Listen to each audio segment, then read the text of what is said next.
Quiz, welcome. How are you doing?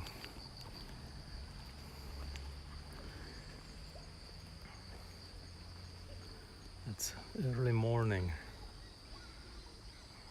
It's going to be super hot, like 35 Celsius, which comes to I think over 40 with humidity. Terrible day.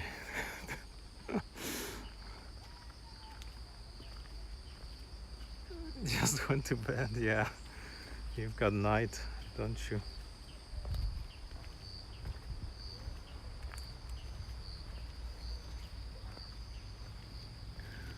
Man, the summer doesn't end here. Incredibly hot. Soviada, welcome.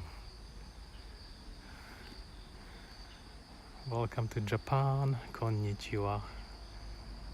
Early morning. Someone is training their dog over there.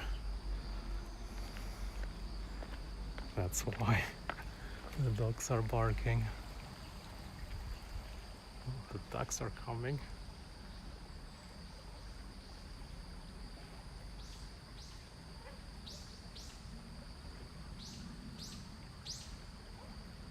This is a water spring, and it goes down to the river as a tiny river. Oh, the dogs are running over there. Someone is throwing something to them. There we go.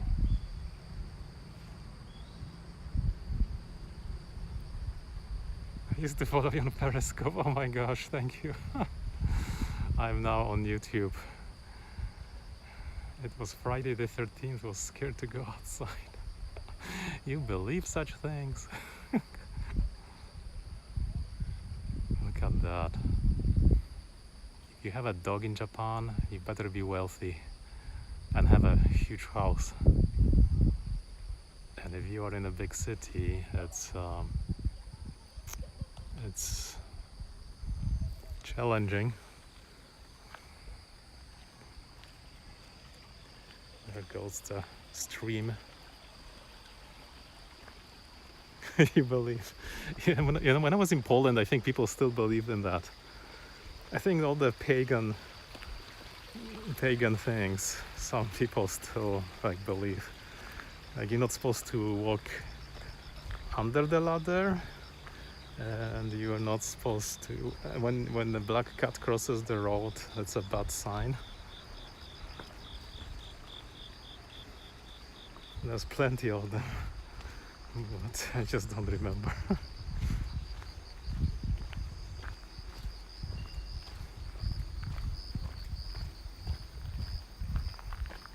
Somebody's company is up there.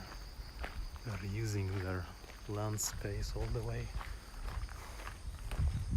Oh, here's rice. Seems like it's almost time to harvest. Maybe a month left. Hope no typhoon comes. I imagine this valley was inhabited by prehistoric people.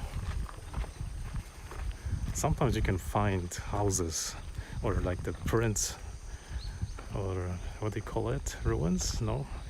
Like in the ground where people lived 1,800, 600 years ago. Let's see. This is all rice, guys. So nice and golden. It's like a cascading rice paddy here.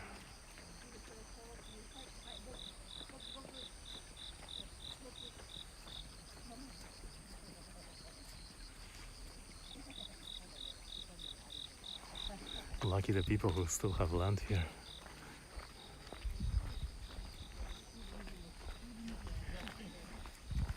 Yeah.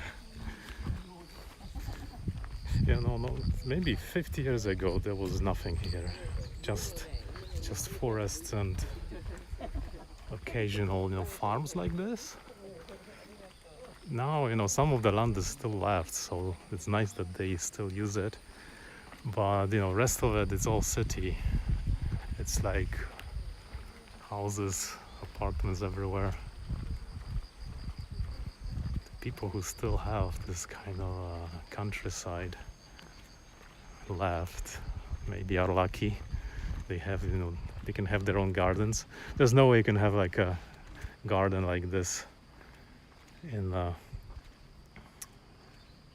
where their modern houses are standing. There's no space. Like here, you could pretty much put 4 houses on top of this land. Very nicely clipped. This is like so typical countryside living, but it's actually city. It's actually city.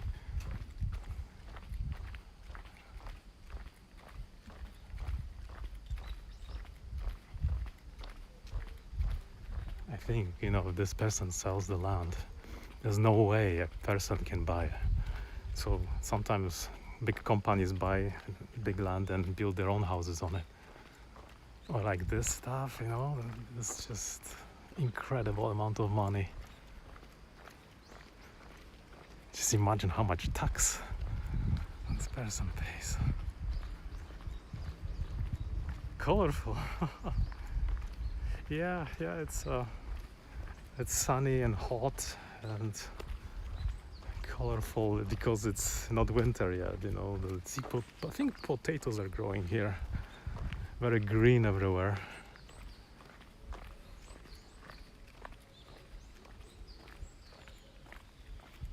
The only risk living in a valley like this is landslide. If one of these walls give in, or houses over there, you are done. Oops. How can I zoom out? Stuck. It's 7 a.m. Yes, beautiful morning.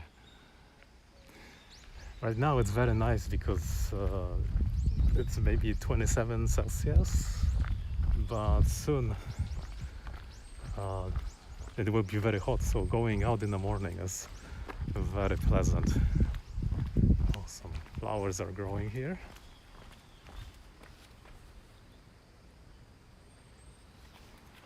And this is also, after rain, the gutter of the road takes away the water. Without this, I'm sure the road will be just washed out. And it's so sneaky, because if there's somewhere where the water can escape, like underneath, it will wash like meters down and escape to the river, and then here it collapses down like deeply. I once saw it in the mountains. It was quite strange because I wanted to go to the tourist trail, so I have to walk like on the edge of it. Like the edge was actually this, and you just here is nothing, river, here is collapsed, so you just walk on holding the guardrail. All new houses being built here.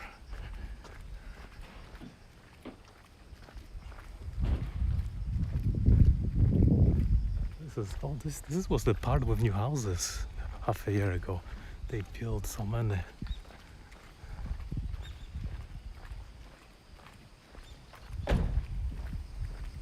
Those are big houses too. More than $500,000 probably. But look how tight they are. I think this was like a farmer's field with rice paddy, and now they just took over. This guy has garages. It's also very expensive to build on the hill because you have to build these walls so you can put your house on top. And this concrete is super expensive to put. Like, see, the house is actually right there, but here it's just like a base. But the advantage is, if you measure it from the bottom, your house is much higher than normal house, like, on a flat ground.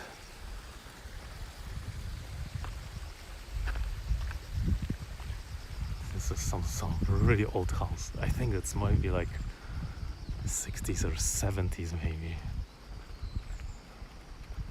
Some kind of a prefab. Those tiles remind me of asbestos.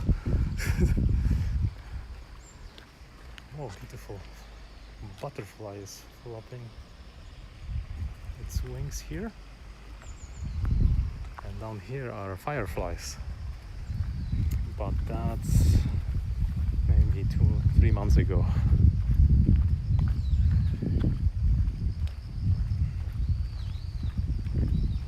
It's nice that they preserved the bottom part of the river, the stream, the spring that flows. And I sometimes, I walk here down. You can see beautiful water.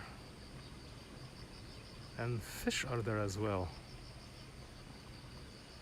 Very clear, like crystal clear spring water. Yeah, rainy season especially, and typhoons, when a lot of rain comes down, it can just cause landslide or erode the soil very easily. So like you see these supportive walls, they have this kind of piping like this to release the water from behind there at the bottom. Otherwise your whole wall would probably go down.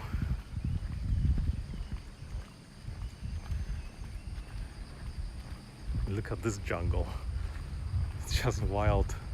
When you don't cut, all these weeds start growing on top of everything. You have to be careful. If you have a house like this, you won't be able to get back after you leave it for a few months. And this part here, I think it's owned by the government. It's like a government land with chestnuts. I think they sell them to people later. You can come and do chestnut picking. Look at this, very yummy. I think those are the edible types. You don't want to really get hit by one of these balls. It's really big. But they come down and crash, and you can get the chestnuts from underneath the tree.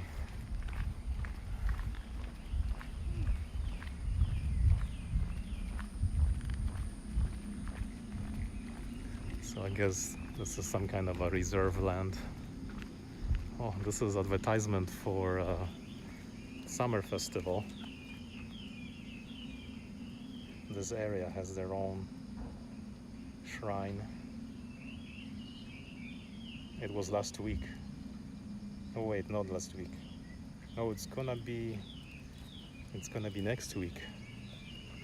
From 1:30 to 2:30, they're going to be doing something at the shrine, maybe taking it out. Then 3:30 to 7, there's jazz, dancing, karaoke. And from 7 to 9, there's more dancing, like festival dancing, and some kind of a song singing. Entertainment guaranteed. And all the tiny communities have this. So if you know around all these communities, you can go to each of these summer festivals and enjoy. Oh, look at this chestnut. Ouch. Oh, Dev, welcome. How are you doing? Welcome to super hot Japan. And it's really cool, because you can wear these Japanese yukata, like the men's or women's. And at night it's pretty cool, and you can fuse with the crowd. And they have drinks, alcohol, non-alcoholic drinks. food, you can chill out. And then, you know, there's this center stage with the taiko drum, and you can dance with them. I'm good, thank you, Dev. Surviving the heat waves of the summer.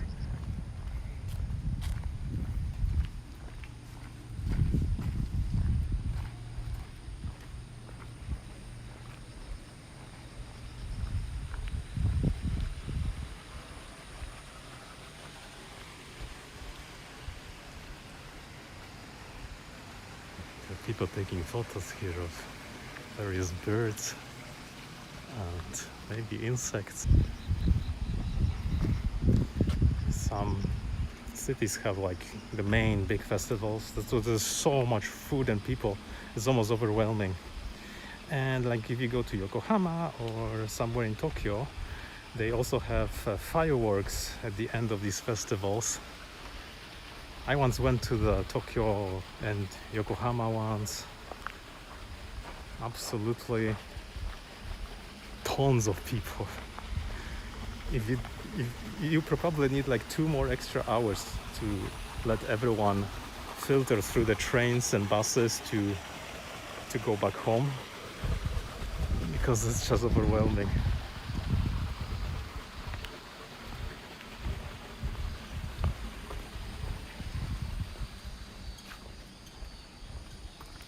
But you know, 30 minutes of fireworks is quite fun. And this is the mill. In the winter they grow special type of wheat over there, and I think later they go here and mill it the classical way. I bet, you know, a long time ago somebody lived in this area and used this stream as milling power.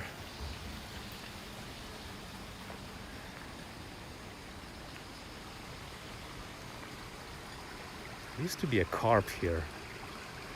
I just don't see it. Maybe they're hiding from the heat. Here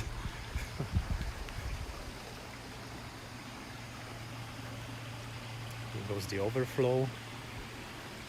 So usually you would take water from like a river, divert it to get it and operate your mill, and then it goes back to the river.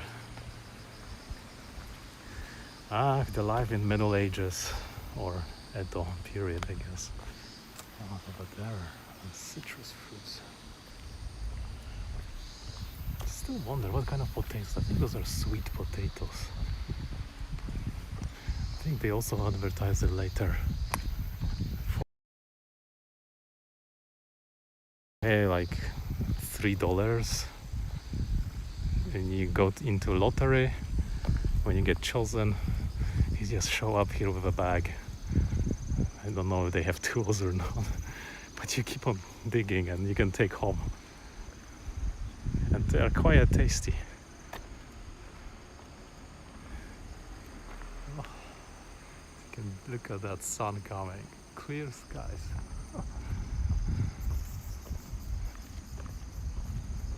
Cicadas are kind of tired already.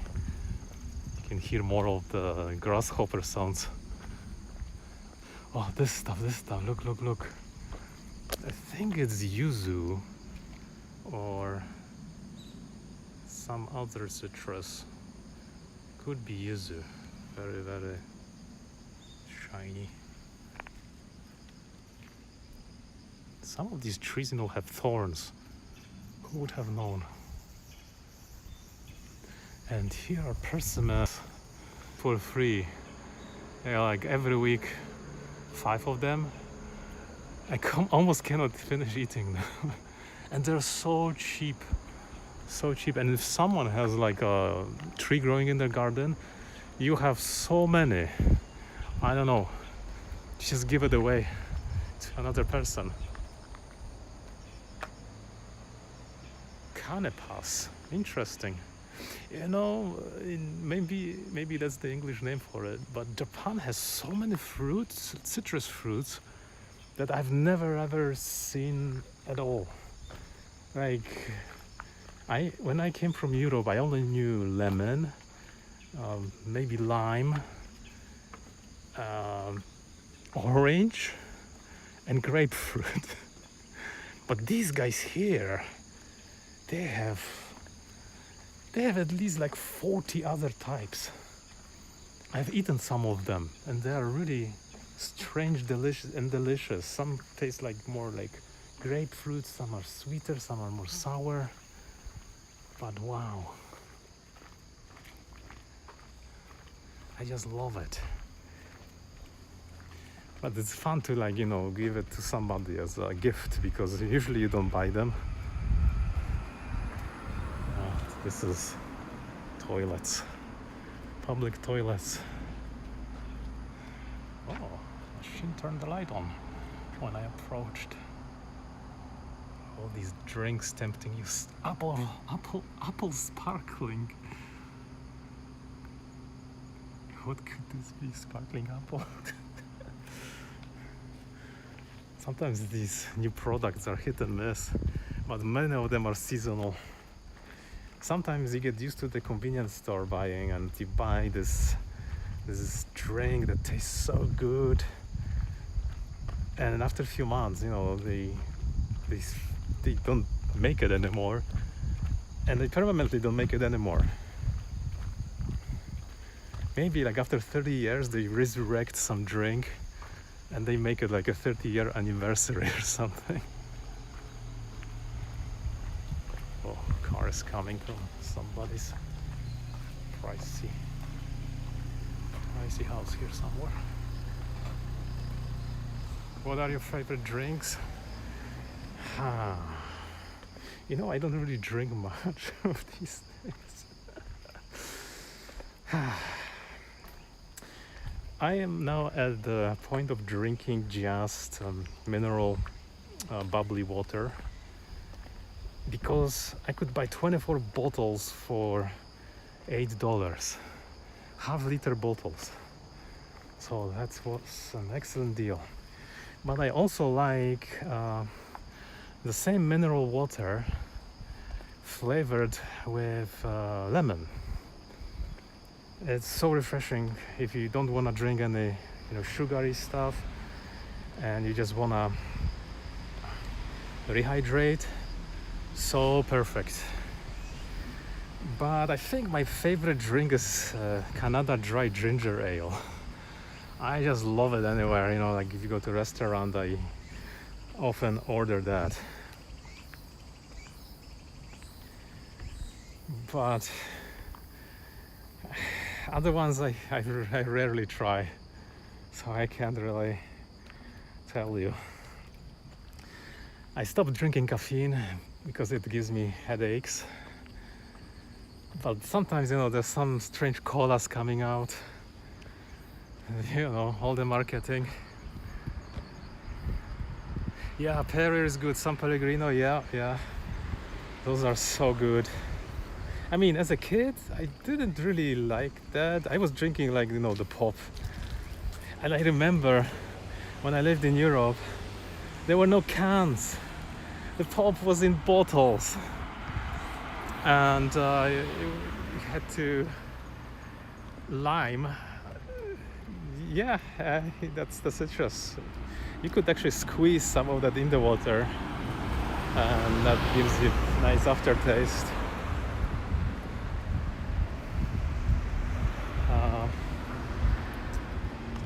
So the pop was in bottles still, and you had these bottle caps.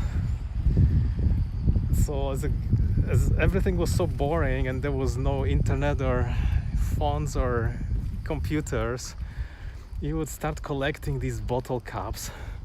The bottle caps came in different colors, and in the inside top side of the bottle cap there was this kind of a plasticish, soft silicone-ish seal. You would use like a short knife to dislodge that seal and turn it upside down. Then use color ball pens to make your design. And then, upside down, you will put it back in that bottle cap.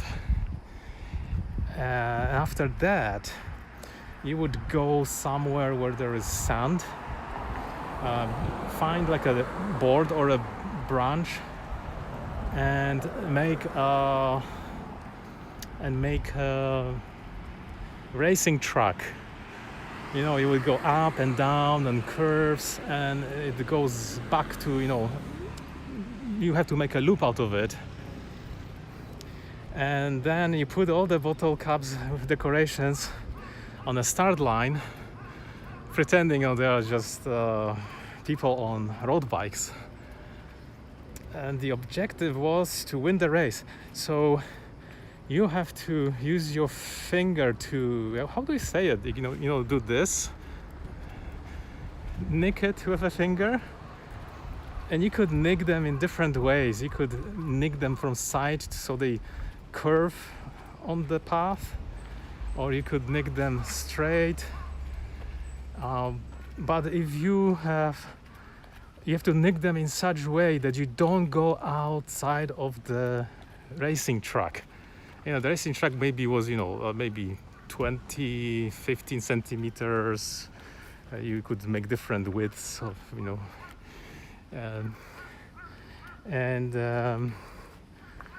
and if you went outside of the racing track, you have to go back where you started making the,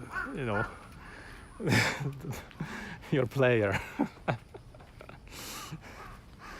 And then, you eventually would make one loop, and you could go for a second and third circuit, and then, it will be the end of the race. That was such a fun game. I don't know where it came out from. But you could play with your friends, and you could just go to their sandbox and make these racing circuits. And then you could redesign them, make tunnels, make mountains, downhills, because the cup will glide differently if it's going up or down, just like normal road bikes. So yeah, fun times before the computer age. And everyone played so many games, card games. They were so popular back then. Board games started to be popular. I still have these board games translated in Polish. Something fascinating, Or you go for holidays, you take all these games with you, because sometimes on holidays you spend a whole month and you have to do something when it's raining, kill the time. You take the backup of board games. I remember we got this roulette with all the fake coins. The roulette was so much fun. My gosh. Even as a kid, he couldn't understand it completely, but Monopoly was hard. I had this Monopoly, not translated. It was in original English. So I had no idea what the heck I was doing. But I played with my parents.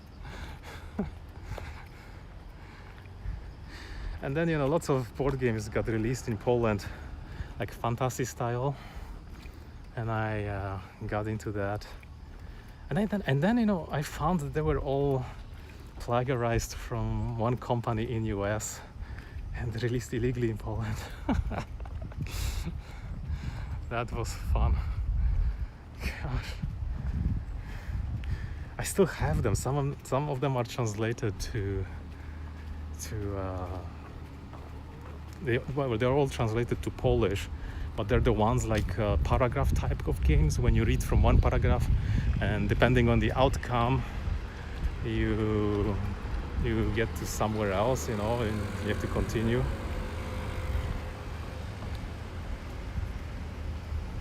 Yeah.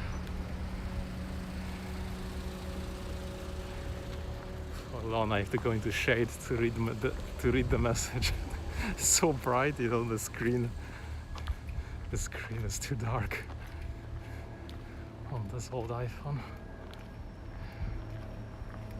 For me, I still have checkers and chess board games. I don't play digital. Wow, excellent.